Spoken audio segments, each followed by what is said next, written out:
Welcome back to Primetime News. And a special welcome once again to our viewers on onespotmedia.com. Up first this evening, telecommunication companies are again in the spotlight for bad service. But as you'll hear in this report, steps are being taken to hold them accountable. Minister of Science, Energy and Telecommunications, Daryl Vaz, provided details at this morning's post-cabinet press briefing.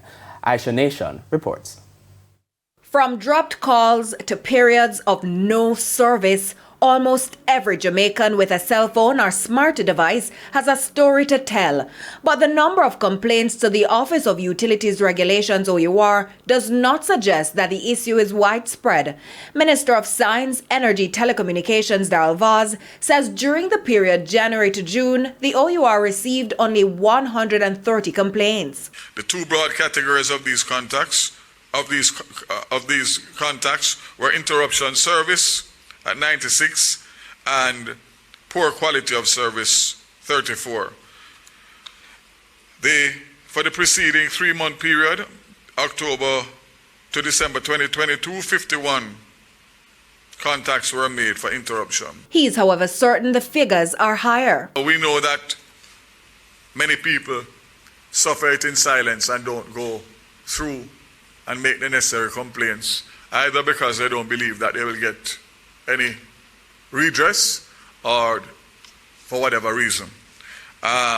So the complaints are much more, because I get more complaints on my WhatsApp than what the OUR received for that period in almost a day or two.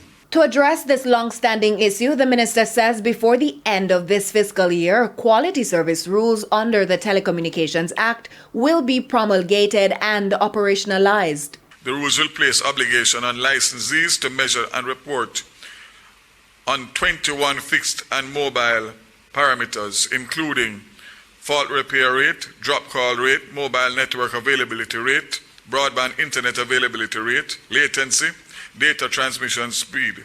The rules will also establish targets for each parameter which a licensee are required to comply with. It also takes into consideration protocols in the event of a natural disaster. That will include national roaming during disasters, emergency mobile roaming, disaster plans and business continuity plans, and again, the OUR, who is the independent regulator, obviously is playing a big role in this. Aisha Nation, TVJ News.